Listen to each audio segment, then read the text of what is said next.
Hello there and welcome to LearnBytes, the show that delivers bite-sized pieces of wisdom so you can learn how to increase your efficiency and productivity, embrace your natural creativity and lead with impact. I'm Samantha Garrett from Using Technology Better, and I'm super excited because joining me on the show today is not one but two guests. Now, who are these guests? Well, I am joined by the lovely Jenny Boymal and Noririn Mosley, who are the directors of Educate to Elevate and the not-for-profit Project Optimism. And you'll hear a little bit more about both of those endeavours in our interview. So these ladies are here to talk to us today about creativity. So I'm super excited to get started. Let's jump in and meet them and get this show on the road. Hey Jenny, hey Noririn, so excited to have you join me. Thank you. Hi, thank you for having us. Oh, you're welcome. And I'm so pumped, as I said in the intro, because this is my first two people interview. So it's like an experiment and we don't know what's going to happen. So beware, viewers, listeners, anything could happen from here on in. So, as I mentioned in the intro, these lovely ladies are here today to talk about creativity. But before we jump into the questions, of course, over to you ladies to please introduce yourself, tell us more about yourselves and what you're passionate about. Do you want to go first? Oh, sure. All right. So it's well, we didn't plan that too well, did we? No. Jenny and I usually fight over each other speaking, so this is so unlike us, really. So it's Noririn Mosley here, Irish originally, overseas for quite some time now, and worked in many different industries, but more recently working with Jenny Boymal at Educate to Elevate, online learning, and specialising in induction programs. And also our big passion project, our not-for-profit, is Project Optimism, so spreading optimism around the world. So I'll go on from there. My name's Jenny Boymal. Obviously, same organisations. We do everything together. So one of our core passions, obviously, is spreading optimism.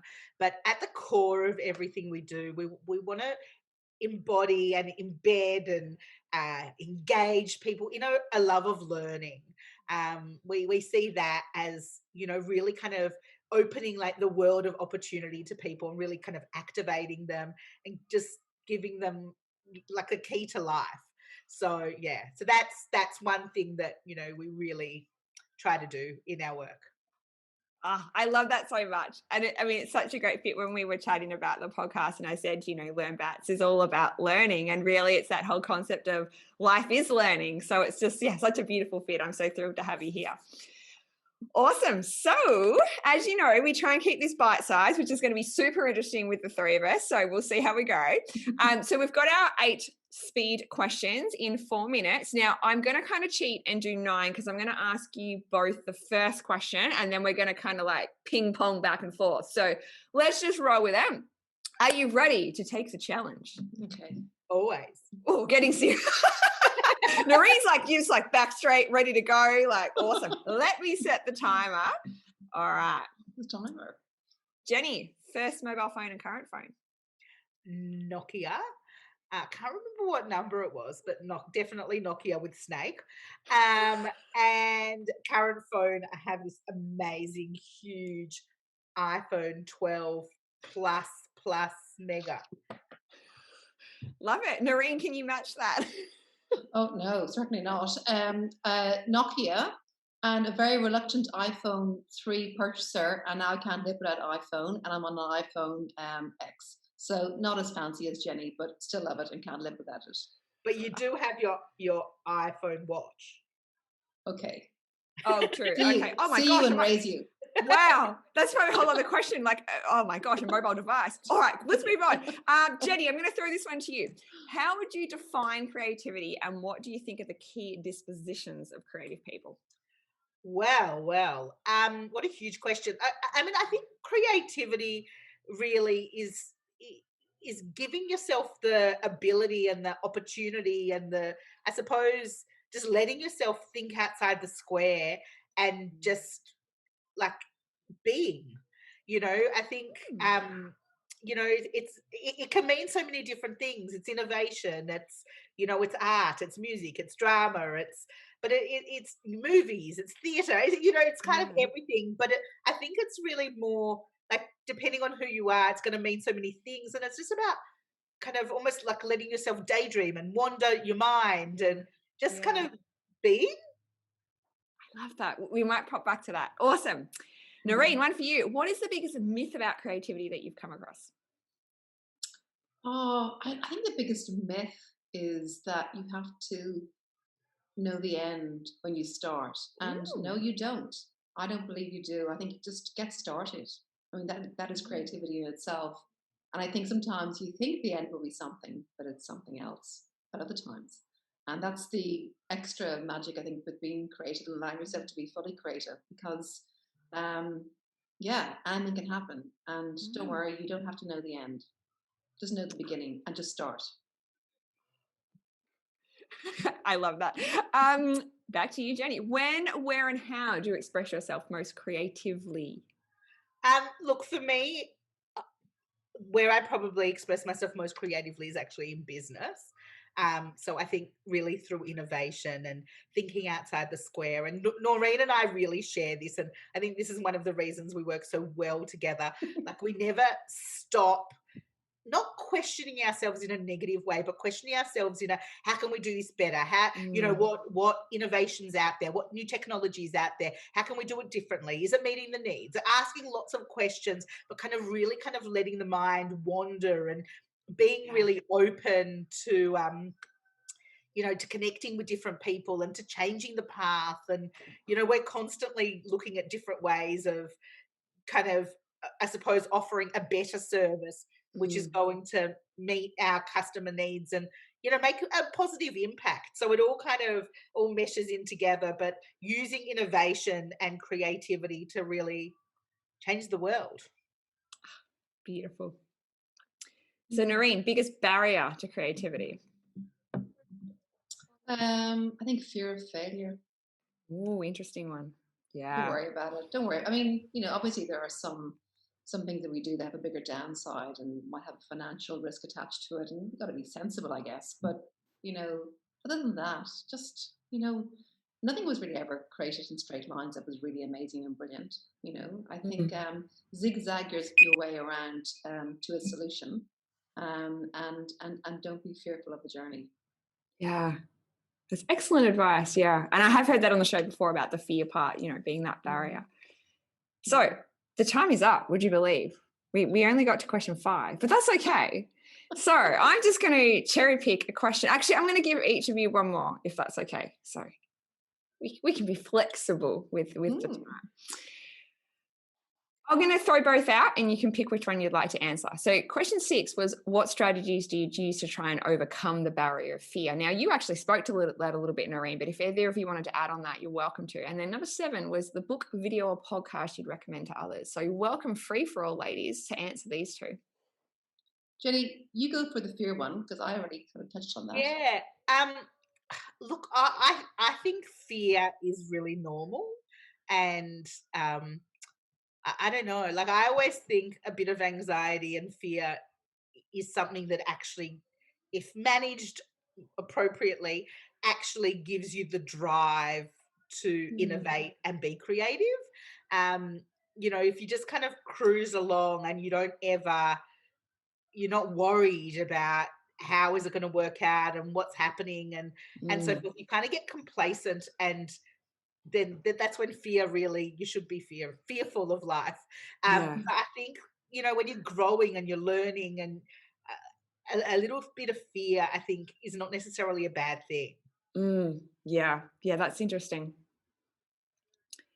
Awesome. So Noreen, that leaves the last one for you, book, video, or podcast recommendation. Oh, listen, I'm going to go for a reliable and an oldie and a goodie, and I'm sure many people do, but I'm going to go for it anyway, and that is the Garyvee audio experience. Sorry, I adore him. I adore everything that he does. But what I really like about what he does is that his advice, it's both technology and personally focused. So Interesting. he'll, So I mean, particularly relevant for this show, I think. Yeah. Sam. I mean, like he's now engaging in a really heart-centered crypto project on non-fungible tokens, and it's all around his belief system. He has all these different characters, but there's a financial dollar attached to them in a digital sense, and he's explained the whole world of crypto non-fungible tokens to us all with a heart-centered project. Wow. And then complementary to all of that, he's also very good at just giving practical advice. So things like around fear, what we were speaking about. Yeah. Right. He says, like, you say to 40-year-old people, you say, "Oh, you're just too early in the process. Keep going." Like he just, he'll say, like, I'm, nearly 50 now, and I sort of feel I'm not even halfway there. And he gives everyone the sense of, it doesn't matter where you're at, just keep going. Because all you can do is keep going forward. So keep going forward. And it's practical, but he's also very good with the information and the tech stuff as well. So I think for an all-round boost, information sort of injection, and a fun listen, I would suggest that podcast. Awesome. Cool. And we'll definitely link that. That sounds, super exciting. You're the first person to mention it on the show. So. Oh, really? Yeah. Oh, right. Totally. Yeah. I always think everyone talks about him, but anyway. Yeah, I think it's so easy for us to think that, isn't it? No, I've actually never had any double ups with things. So awesome. Thank you so much for the speed round. Couple of things I just wanted to touch back on that I really sort of stood out to me as you were speaking was that concept. I loved when you said, Noririn, around, the myth about having to know what the outcome looks like and just getting started. But then also, as you were speaking then, and when both of you in answering the fear question, it almost seems like those two are linked in my mind. It's like, because we're afraid we don't know what the outcome is, or we're afraid of what the outcome could be, or we're afraid the outcome could be failure, that's what stops us getting started. Whereas really what I was hearing for you is just like, you've just got to start. And that's the part, that's how you start to move forward. Thoughts on that? I don't know. I mean, I guess what's, just as you're relaying back what we were sort of saying, I just think no one cares about your failures except for yourself. Like, no one cares. Yeah. And actually, your closest friends and family care about your successes the most, and you do. And equally your failures, but really the most anyone will care about your failures is you. So if you can get over it, just get on with it. Yeah. And I guess just thinking about like that, if you never get started, you've never got a chance of having success anyway. So it's like, you've got a choice of like choosing nothing or choosing, it could be success or it could be a failure, but you just got to go with it. Yeah. Jenny? Yeah. I would link it back to creativity. I think there are two parts. There's the destination and the journey. And I think you need to enjoy the journey. You need to enjoy the hustle and the thinking and the innovation and the process of it all. As much as the destination. Like, of course, we all want that. We all want that bucket at the end of the rainbow. But if you don't enjoy the journey, it's very difficult to actually, I suppose, even really celebrate success when you get to the bucket. Keep moving the bucket all the time. Success, you change how you define it all the time. And so do you ever really get there? So yeah, that's a good point. If you don't enjoy the journey, then it feels like, it's just a bit of a wasted life. Yeah, that's so true. That's a very good point. You get to the end and like, I've got the thing I was chasing, but well, that was a pretty rough time getting there. Never enjoyed any of it. Yeah, so true. And I was thinking too about what you were saying in the definition, Jenny, too. You said about thinking outside the square, but you mentioned a couple of times that whole of just being, which I thought was so interesting, is like, and I had someone else on the show recently. It was just talking also about that idea of like, oh gosh, I've just had a blank. But basically that whole idea of, you gotta love that, don't you? create. Often we have to kind of step away to let the creativity come. Like it can't be a rushed process. It's a thing that evolves. It's not something we can force to a timeline. Like we just have to be and see what comes around. So yeah, it was Julian Lyer. That's right. Now it's all just coming back to me. But yeah, basically that idea of like you've just got to almost let it wash over. You've got to be with it. Totally. Yeah, couldn't, and sometimes like, even us in our businesses, if someone said to us 6 months ago or 12 months ago or 2 years ago, you would be doing it like ABC, we would have gone, no, thank you. Or like, that's ridiculous. Yeah. But you evolve and you learn and you try and then you retry and then so you can't, it's constantly a journey. Yeah.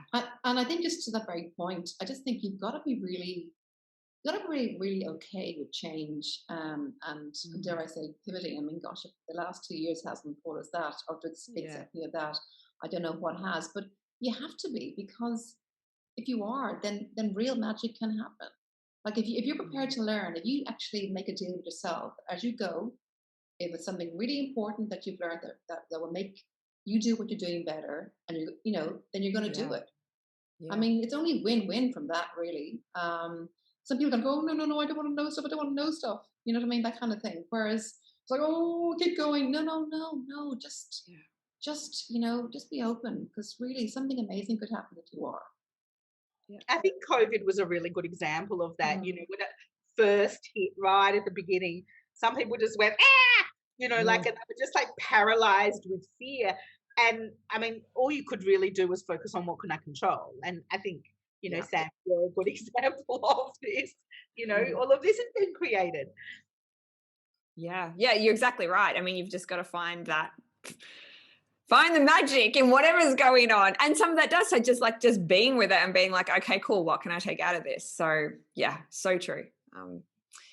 Thank you both. That's been a very insightful discussion. I think we did well with the 2-person thing. I can see this catching on. Yeah, no talking over each other. You just like managed it like pros. So this is so unlike how we are normally. I'm just telling you, we are so well behaved. I love that you're putting on a good show for the audience. So, but before we say goodbye, though, I'd love both of you to have an opportunity just to let the audience know where they can find you and where they can find your amazing work, both in Educate to Elevate and Project Optimism. So welcome to share a little bit about either in your story of where people can find you, and then we will say farewell for the evening. So maybe I'll share a bit about Educate to Elevate, and then Noririn can share about Project Optimism. Cool. So Educate to Elevate, we can be found at www.educatetoelevate.com.au. We're on LinkedIn. That's our kind of platform of choice. We're on Facebook and Instagram. And really our core service is online employee supplier induction programs. We're really passionate about industries where there's high safety risk and low literacy levels. A lot of people with English as a second language, and people really need help to be more safe in the workplace. So really, really passionate about that. We also help with general bespoke online learning solutions and also animations, because we find animations a great learning style, a fun way that people can really take in a lot of information. So, yeah. Yeah, and just from that and leading on from our tool set at Educate to Elevate, we created our online platform around learning to be optimistic called Project Optimism. It's a not-for-profit platform, and it's about spreading optimism worldwide. So our signature course, The Habits of an Optimist, Learning to be More Optimistic by Practicing Certain Habits, is available. Just jump online, www.projectoptimism.com.au, and check out The Habits of an Optimist, and learn to be a little bit more optimistic and lighter and brighter in life. So cool. And when you told me about that the other day, like, I'm so pumped to take that course. So definitely be the links. And I'd love to hear for people taking it and do let these lovely ladies know. So it's both amazing projects. So wonderful. Thanks for having us, Sam. Oh, you are welcome. Thank you for spending this Tuesday afternoon chatting to me. And yeah, I'll speak to you both soon. Bye for now. Thank you, Sam. Thank you. Bye. Bye. Hello again. Thank you so much for watching. Wasn't that fun having the three of us together and having a chat? I thoroughly enjoyed it. And it was really, really good to be able to dig into those concepts of fear in particular and just, getting started and not worrying about what the end result is. So hope you really got some value around that and it's sparked some different thinking about creativity. Now, all the different links that were mentioned during the show will be in the show notes so you can check them out. Now, if you've not already subscribed to the Using Technology Better YouTube channel, which is the home of LearnBytes, then please do so you can be notified of the latest episodes. If you are listening to the podcast version, then of course you can follow the show on your favorite podcast app and maybe even rate and review while you're there as well. Now, if you've not already signed up for my little fortnightly newsletter all about efficiency, productivity, and organization, three of my favorite topics, then do that and you'll hear from me once a fortnight in your inbox. But that is it for today, so I will see you again soon for another bite-sized piece of the learning adventure that is life. See you then.